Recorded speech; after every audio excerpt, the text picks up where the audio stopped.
วันนี้เรามาทำผัดกะเพราค่ะ อันนี้เป็นใบกะเพราฝรั่ง เป็นได้ทั้งกะเพราทั้งโหระพานะคะ หอมคล้ายๆกันเลยค่ะ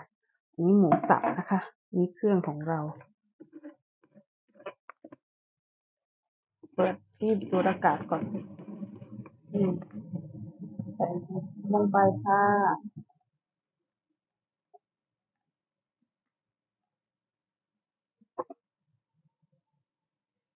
สามีก็ชอบทานผัดกะเพรา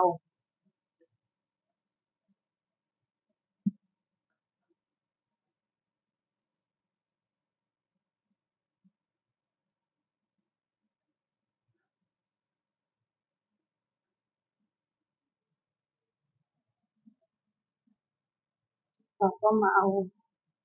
เอ่อตัวฝักยาวลงนะคะ แล้วก็พริกแล้วก็หอมหัวใหญ่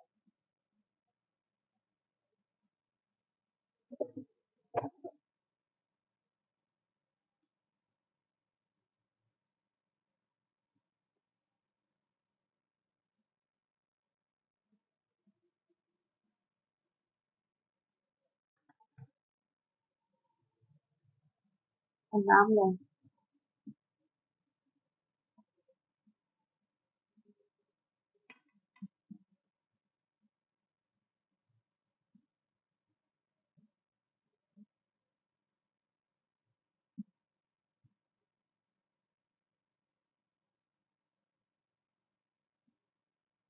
ผัดจนกว่าจะสุกนะคะ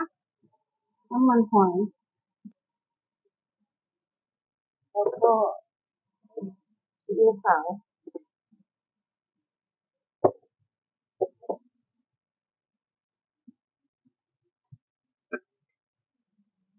รสดีนะคะ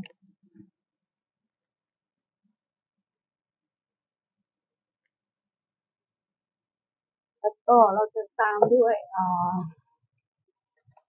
สารพริกนะคะสารพริกมันค่อยไม่หวานมากนะหวานแบบอร่อยพอดี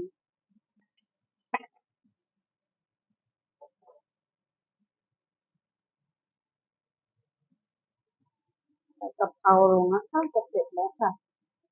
ปิดหม้อแล้ว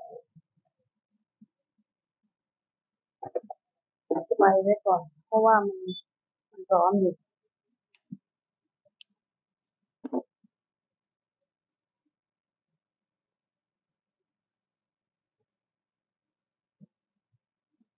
ไฟกะเพรานี่หอมมากเลยนะซื้อมาแบบเป็นต้นเลยนะแบบปลูกได้เลย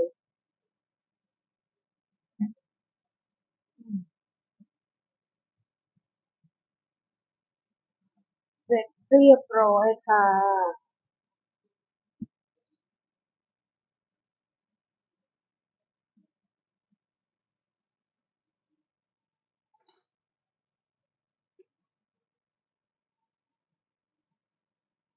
น่าทานไหมคะ